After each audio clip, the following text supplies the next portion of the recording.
புதுக்கோட்டை தமிழக வாழ்வுரிமை கட்சியோட மாவட்ட செயலாளர் நியாஸ். இப்போ பார்த்தீங்கன்னா புதுக்கோட்டையில் வந்து ஒரு புகுமுனை புகுவிழான்னு சொல்லி ஒரு புதுக்கோட்டை மாவட்டம் ஃபுல்லாகவே ஒரு 6 சட்டமன்ற தொகுதியிலையும் போஸ்ட் அடிச்சு ஓட்டியிருக்கோம். அந்த போஸ்ட் எதுக்காண்டின்னு கேட்டிங்கன்னா பட்டாவுக்கு துட்டு.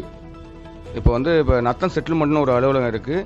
அதில் இப்போ இல்லாதவங்களுக்கு நான் அதாவது பட்டா இல்லாத வீடுகளுக்கு பட்டா தரம் சொல்லி ஒரு ஸ்கீமில் கொண்டு வந்திருக்காங்க. இப்போ அரசு என்ன சொல்லுதுன்னா, இப்போ நத்தம் புறம்போக்கு நிலத்தையே ரைத்து வரியாக மாற்றணும்னு சொல்லி ஒரு ஜீவோ கொண்டு வந்திருக்காங்க. இப்போ இவங்க என்ன பண்ணுறாங்கன்னா, இப்போ பொதுமக்களுக்கு நல்லது நடக்குன்ட்டு பட்டா இல்லாத வீட்டுக்கு பட்டா கொடுக்குறது நாங்கள் எதிரி கிடையாது. அதை நாங்கள் முழுசாக நாங்கள் வரவேற்கிறோம். பட்டா இல்லாத வீட்டு குடும்பங்களுக்கு பட்டா இவ்வளோ நாள் எத்தனோ வருஷம் குடியிருக்காங்க.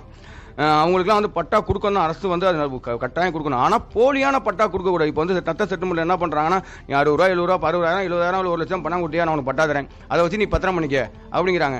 அவங்களும் நம்ம வீட்டுக்கு பட்டா கிடைக்குதே அப்படின்னு சொல்லி அந்த பட்டா வாங்குறதுக்கு முயற்சி பண்ணுறாங்க. ஆனால் ஒரு காலகட்டத்தில் அந்த பட்டா வச்சு அவங்க நிர்வாக அதிகாரிகள் கொடுத்த அதிகாரிகள் டிரான்ஸ்ஃபர் ஆகி போனாங்கன்னா, இந்த பட்டாவை நீங்கள் அடுத்த ஆள் கொண்டு போனால் அந்த பட்டாவை வச்சு நீங்கள் என்ன ஒன்றும் பண்ணவே முடியாது. இதுதான் ரூல்ஸு. இப்போ எப்படின்னா இப்போ ரயத்து வாரிலையுமே ரோடு வாரி குளம் இது மாதிரி ஒரு ஒதுக்கியிருக்காங்க. இத்தனை புறம்போக்குகளுக்கு பட்டா கொடுக்கக்கூடாதுன்னு சொல்லி அரசு இதில் இருக்குது. ஆனால் இப்போ அரசே கையில் எடுத்து பொதுமக்களுக்கு ஏழை எளிய மக்களுக்கு பட்டா கொடுக்கணும், இது உண்மையான பட்டான்னு சொல்லி அறிவிச்சா அது தாராளமாக வாங்குங்க. இது மாதிரி போலியாக கொடுக்குற இடத்துல நீங்கள் காசு கட்டி 60,000 70,000 கொடுத்து வாங்காதீங்க. அது எந்த பிரயோஜனமும் கிடையாது.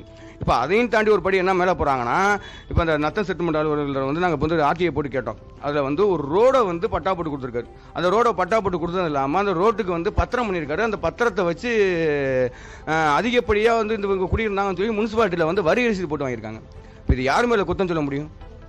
இப்போ 3 டிபார்ட்மெண்ட்டுமே பொய்யான இதில் தான் அதில் பண்ணுறாங்க. அதாவது பொய்க்கு உடனடியாக ஒரு அரசு அதிகாரிகள் போகக்கூடாது. இதை மாதிரி ஒரு விஷயத்தை பொதுமக்களை ஏமாற்றக்கூடாது. உண்மையாக இப்போ மக்களுக்கு அங்கேயே குடியிருந்த மக்கள் இப்போ காலங்காலமாக இருக்கிற மக்களுக்கு நீங்கள் இலவசமாக பட்டா கொடுங்க. அதில் நாங்கள் எதிரியும் கிடையாது, அது நாங்கள் மக்களுக்கான துரோகிகளும் கிடையாது. ஆனால் மக்களை பொய்யா சொல்லி ஏமாற்றி காசுக்காண்டி ஒரு பட்டாவை கொடுத்து அவங்கள்ட்ட 1 லட்சம் 2 லட்சம் பிடுங்கிறத கட்டாயம் கைவிட வேண்டும் சொல்லி இதை புகுமுனை புகுலா பாதிக்கப்பட்டவங்களோட நாங்கள் மாமன் மச்சான் சீர்தட்டு எடுத்துகிட்டு செட்டில்மெண்ட் அலுவலகத்தில் வரும் திங்கக்கிழமை உள்ள குடிபோகிற விழான்னு சொல்லி ஒரு விழா போராட்டம் அறிவிச்சிருக்கோம். இது அதிகாரிகள் பேசிக்கிட்டு தான் இருக்காங்க. அது ஒரு நல்ல முடிவு கிடைக்குங்கிற நம்பிக்கை எங்கள்கிட்ட இருக்குது. அப்படி இல்லைன்னா திங்கக்கிழமை அன்னைக்கு போராட்டம் நடக்கும். நீங்கள் எடுத்துருக்கக்கூடிய காரியம் அப்படிங்கிறது அனைத்து மக்களும் வரவேற்கக்கூடிய ஒரு விஷயம் தான். புதுக்கோட்டை மாவட்டத்தில் 13 ஒன்றியம் 12 தாலுக்காலையும் பொதுமக்கள் அதிகமாக கூடக்கூடிய இடங்களை உங்களுடைய போராட்ட சம்பந்தமாக போஸ்டர் ஒட்டியிருக்கீங்க. உளவுத்துறை, காவல்துறை அல்லது மாவட்ட நிர்வாகம் இது சம்பந்தமாக உங்கள்கிட்ட ஏதாவது பேச்சுவார்த்தை பண்ணுறாங்களா, அல்லது போராட்டத்தை நிறுத்துறதுக்கு உங்களுடைய கூட்டணி கட்சின்னு யாரும் அர்த்தம் கொடுக்குறாங்களா? கூட்டணி கட்சிகள்லாம் ஒருபோதும் எங்களுக்கு அழுத்தம் கொடுக்க மாட்டாங்க. இது ஒரு அரசியல் கட்சியோ ஒரு கூட்டணியிலோ நாங்கள் விமர்சனம் பண்ணல. ஒரு அரசு அதிகாரிகள் பண்ணுற தப்பை சுட்டி காட்டுறோம். அதனால இதில் கூட்டணி கட்சிகள் என்ன சொல்ல போகிறாங்க? தவறு தானே. நானே தவறு பண்ணாலும் அது தவறு தான்.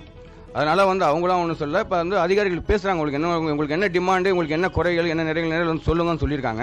எங்களோட நாங்கள் ஆர்டிஐயில் போட்ட ரெக்கார்டை எடுத்து காட்டுறோம். யார் தப்பு பண்ணாங்கன்னு ஒரு ஆதாரத்தையும் நாங்கள் சொல்கிறதுக்கு ரெடியாக இருக்கோம். சொல்கிறோம் அப்படி இருக்கோம். நீங்கள் அப்படி காட்டுங்க, நாங்கள் தக்க நடவடிக்கை எடுக்கணும்னு சொல்லியிருக்காங்க. ஒருவேளை இன்னைக்கு வர சொல்லியிருக்காங்க. அப்படி அவங்க சொல்லி நாங்கள் வைக்கிற கோரிக்கை நிறைவேற்றலைன்னா போராட்டம் நடக்கும்.